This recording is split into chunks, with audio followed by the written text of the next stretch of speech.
Hola, ¿qué tal? Mi nombre es Jaciel y en esta ocasión voy a presentarte un libro llamado El hombre en busca de sentido. Esta es una obra que relata la vida de Viktor Frankl, un psicólogo dentro de los campos de concentración. Esta publicación es recomendada para médicos, psiquiatras, docentes, filósofos, estudiantes de alguna rama de la medicina en general. Y el objetivo es conocer cuál es la psicología del prisionero estando en los campos de concentración. El contexto donde se desarrolla la historia es Alemania en el año de 1945. Ya saben que es un contexto donde estuvo con fuerza el nazismo. Entonces el estudio se hizo para narrar lo que se pasó en los campos de concentración. El autor de esta obra, el que redactó inicialmente, fue Viktor Frankl. Él estudió el psicoanálisis y también estudió el existencialismo por más de 20 años. En su familia nuclear, él tenía dos hermanos, una hermana que finalmente logró emigrar a otro país y su hermano que murió en Auschwitz, en los campos de concentración. Sus papás eran de edad avanzada, entonces Viktor Frankl no sabía si huir o abandonar a sus padres y finalmente tomó la decisión de quedarse con sus papás. Finalmente terminó pereciendo su esposa y sus papás también. Este libro es producto de una obra que sacó Viktor Frankl llamado Psicoterapia y Humanismo para Harry O'Marion. Esto lo narra así porque su esposa estaba embarazada y no sabía si iba a tener hombre o mujer, por eso lo llamó de esta manera. Decidió hacer esta publicación a manera de catarsis, como un desahogo de estas malas experiencias. La publicación se basó en la pregunta que decía cómo se veía afectada la psicología del prisionero por el día a día en los campos de concentración. Y entonces la respuesta a esa interrogante que encontró Frank después de tanto estudiar era que el sufrimiento deja de ser sufrimiento cuando se le encuentra un sentido, cuando se le encuentra el sentido a la vida. Entonces esta obra eh, se dirige a cómo es que los prisioneros, aún en esas pésimas condiciones, le encontraban sentido a su vida y era lo que los hacía sobrevivir. Eh, Cuando llegaban a los campos de concentración, veían cómo era la sociedad, cómo funcionaba al interior de esos campos. Y aquí se encuentra con un perfil psicológico bastante interesante, que es el de los capos. Bueno, los capos eran prisioneros, pero eran los sádicos, eran crueles, y eso se les daba un grado al lado de los militares para que ellos mismos cumplieran una violencia psicológica hacia los prisioneros y los sometieran.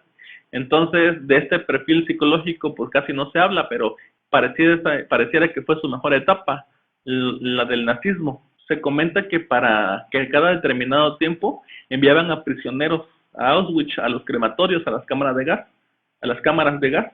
Entonces tendrían que cumplir con un número determinado de personas y la selección se hacía a los enfermos, a los que estaban a punto de morir, inclusive algunos que recientemente habían muerto, los mandaban, no importaba la condición de la persona, sino simplemente importaba que se cumpliera el número que tenía que ser transportado. Entonces, la interpretación de esto era que influía consistentemente y radicalmente en la psicología del prisionero con toda esta gama de situaciones.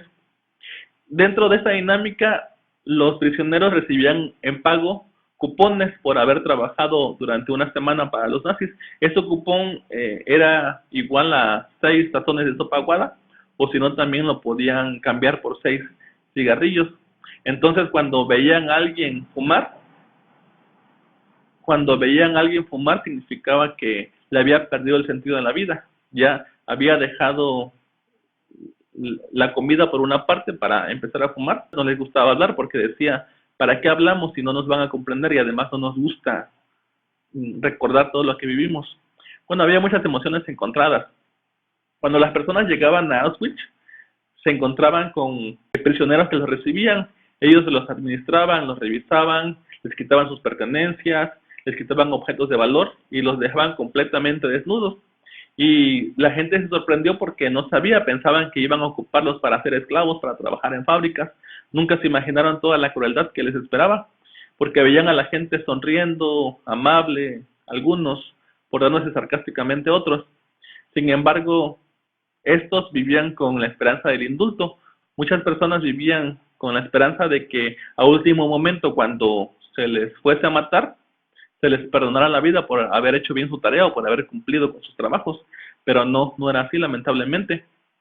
Era un tormento porque los soldados empezaban a decir para un lado, para el otro, lo que significaban que si los mandaban del lado izquierdo, pues las personas iban directo a los crematorios, y las que se iban del lado derecho eran físicamente todavía aptos para el trabajo. Entonces era una sensación de angustia desde ahí. Cuenta en palabras de Viktor Frankl que se sentían como objetos porque las personas, los militares, los revisaban, les ordenaban que se cortaran el cabello, que se cortaran los vellos del cuerpo, los desnudaban completamente, los trataban como un objeto, y lo llamó así como una ridícula existencia desnuda, porque les revisaban absolutamente todo. Entonces, muchas personas aquí le perdían el miedo a la muerte al ver tanta crueldad, tantas cosas difíciles, tanto, tantas personas inhumanas. Decidían por lanzarse contra las alambradas, y las alambradas, por supuesto, que estaban electrificadas. Entonces, lanzarse contra las alambradas significaba la muerte. Sin embargo, los prisioneros tenían la regla de no interferir en el suicidio de una persona. Se veían alguien que decidía ahorcarse, que decidía quitarse la vida, lo que hacían era respetar su decisión, porque se enfrentaban con el hecho de decir que es peor, es la muerte o es peor seguir con vida bajo estas condiciones. Cuenta Viktor Frankl, que es quien narra esta obra, quien narra a manera de historia personal, que lo que más hiere, lo que más hería era la indignación. Inclusive una vez se molestó tanto al ver que un soldado lastimaba a sus compañeros, y al dirigirse a confrontar la mirada contra el soldado lo que hizo fue tirarle una piedra, como si fuese un animal, como si fuese un objeto. Entonces dice Viktor Frankl que se sintió así, se sintió totalmente un objeto, porque en lugar de confrontarlo, lo que hizo fue volver a sus deberes. Sabía que esto podía costarle la vida. Las prioridades en el campo de concentración eran totalmente elementales. Lo que querían era pastel, cigarros, algún dulce, bañarse con agua caliente. Entonces era muy básica.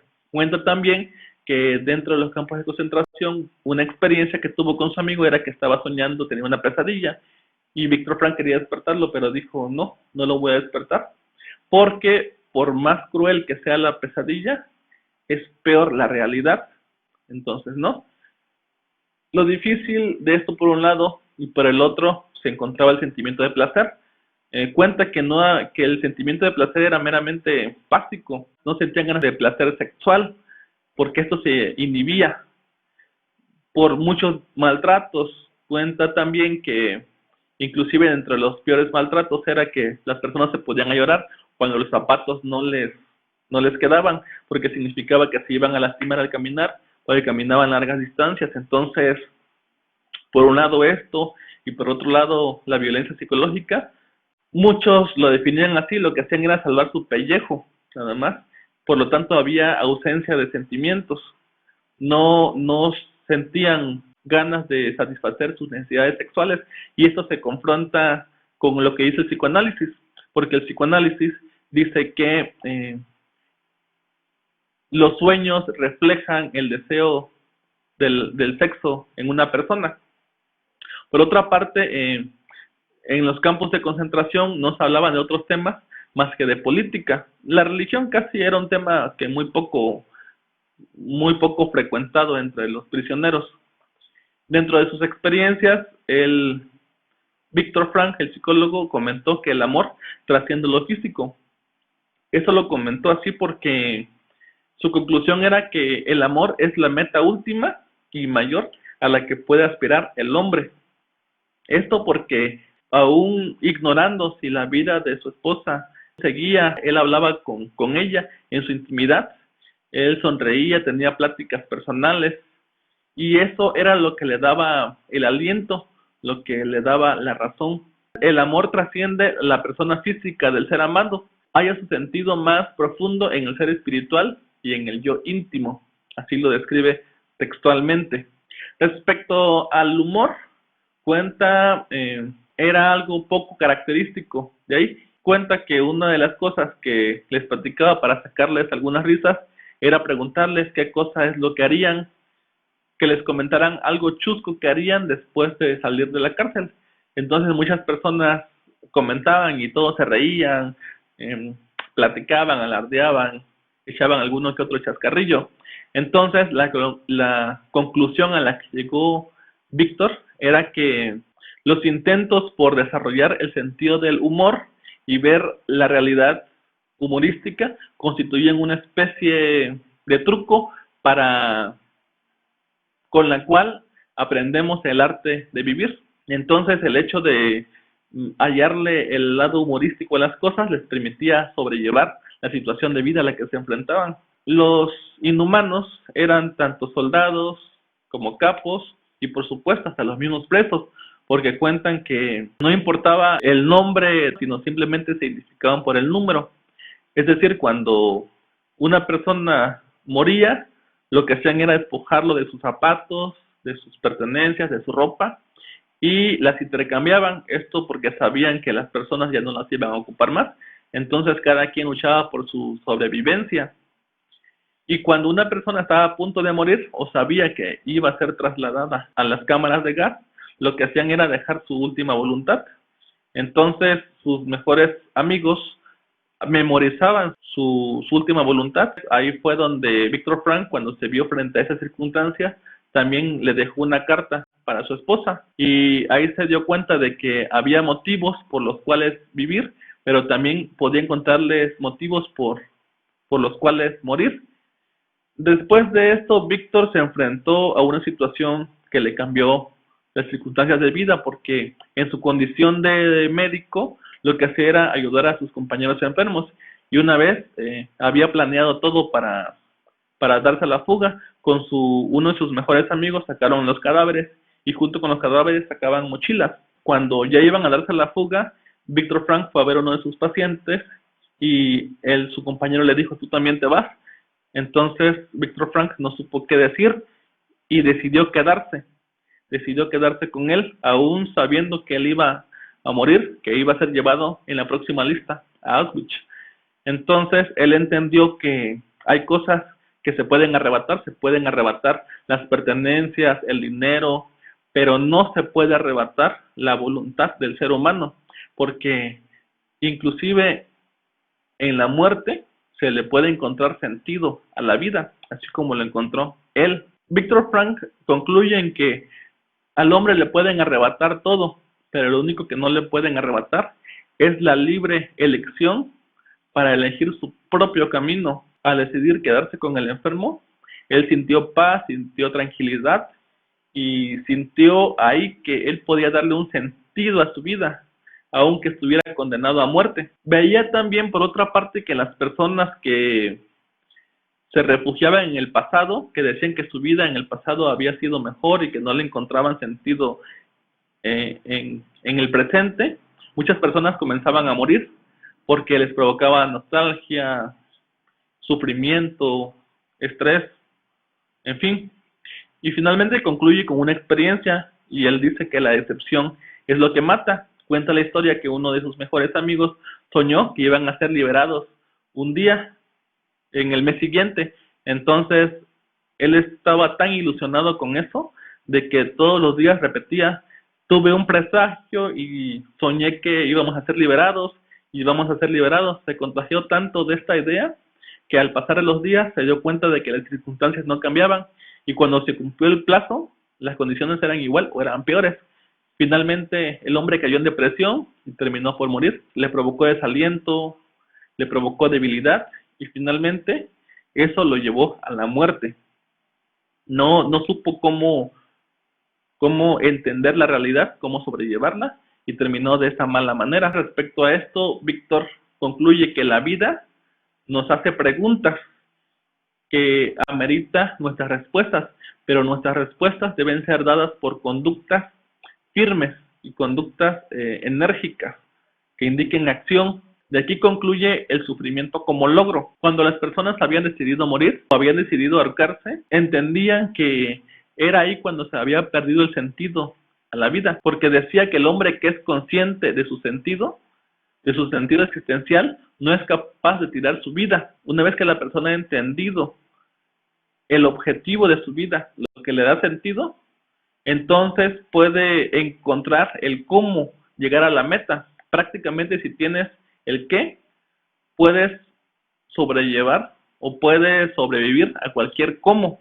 Así lo plantea Viktor Frankl. Por otra parte, cuando los prisioneros eran liberados, pues muchas personas no sabían qué hacer con su libertad y se produjo lo que fue un desahogo inconsciente. Había una cierta despersonalización, lo plantea Viktor Frankl. ¿Por qué? Porque muchas personas hacían uso de su libertad sin reglas, de manera arbitraria, sin escrúpulos. Se sentían con el derecho de lastimar a otras personas. Prácticamente de ser oprimidos pasaban a ser opresores. Así se plantea en esta obra. Más adelante propone la logoterapia que él creó y el objetivo radica en buscar la voluntad de sentido, porque expone que la mayoría de las personas no le encuentra sentido a su vida. Entonces la logoterapia lo que hace es proyectar a la persona al futuro. No lo hace mirar al pasado, sino más bien redefine sus metas, sus objetivos, su sentido de vida. Hay que ubicar el qué, porque define que una vez que encuentra el qué, puede ingeniárselas o pueden ayudarles a replantear una dirección, a establecer un camino hacia la búsqueda de fines espirituales. Lo que indica es que se evalúan y se conocen los problemas existenciales, como es el sufrimiento, o como puede también ser cosas existenciales del logro humano, enfocarlas y ayudarles a encontrar su camino. Aquí hace precisión en lo que es el vacío existencial. Las personas constantemente están sometidas a tomar decisiones, constantemente tienen que ejercer la voluntad de una o de otra manera.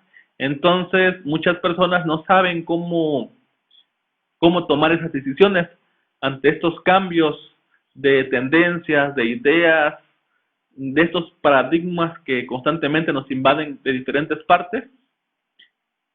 Por lo tanto, optan por seguir a la mayoría, hacen lo que la mayoría hace para no sentirse mal y para también esquivar de alguna manera tomar la decisión. Estos vacíos, por una parte, se dan así, pero también hay vacíos enmascarados.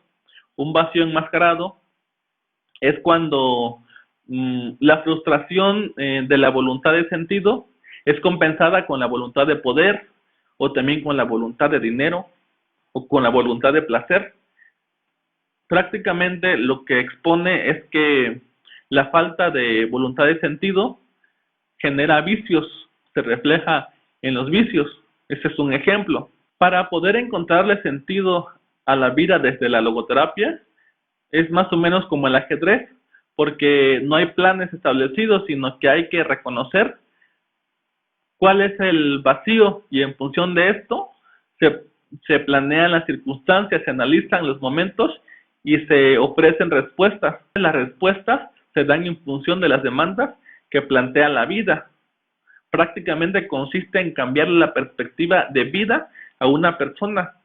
Una vez hecho esto, las personas pueden entender la realidad de una manera distinta. ¿Cómo encontrar la esencia de la voluntad? Pues algunas personas la encuentran en una acción, otras buscando dones de la naturaleza, otros buscando el amor de otra persona, el calor de otra persona, en ayudar vidas, en salvar al mundo. Es ahí cuando le encuentran sentido. Pero también otras personas buscan el sentido en el sufrimiento, porque cuando se enfrentan a una situación, cuando están enfermos de muerte, cuando se enfrentan a esas circunstancias bastante difíciles, también se le puede encontrar sentido, así como lo encontró Viktor Frankl. Prácticamente hay que cambiar la percepción de las cosas en las personas. Y aquí se considera una especie de filosofía existencialista. Se plantea que las personas no tienen por qué entender lo absurdo de la vida, sino actuar racionalmente y con sensatez ante estas circunstancias.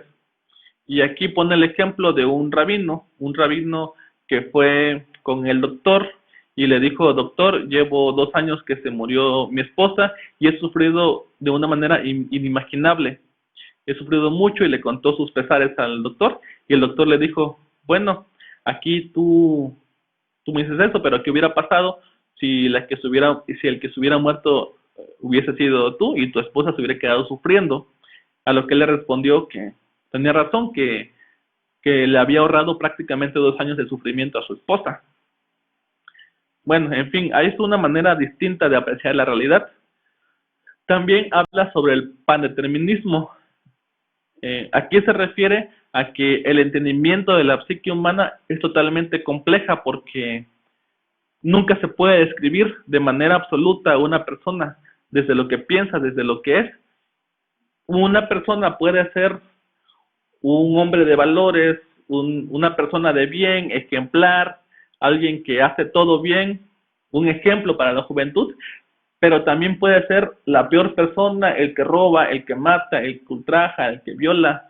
Puede ser las dos, puede actuar de las dos maneras, cada una en circunstancias o en contextos diferentes o en contextos similares.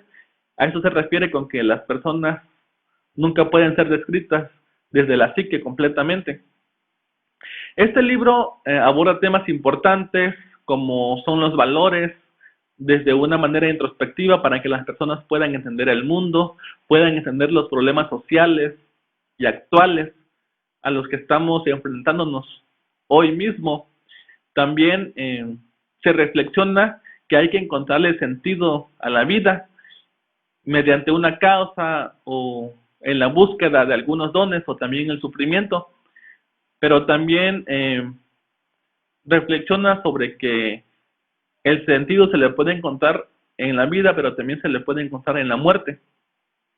Este libro se aborda temas de psicología, de filosofía, de historia, y es útil para muchas personas que quieren conocer el contexto y también que quieren ayudarse en un sentido del entendimiento de la voluntad del ser humano. Bueno, eso sería todo. Gracias por tu atención. Si te gustó el video, por favor dale like, compártelo y nos vemos hasta la próxima. Adiós. Espero que ahora sí se grabe y no se borre otra vez.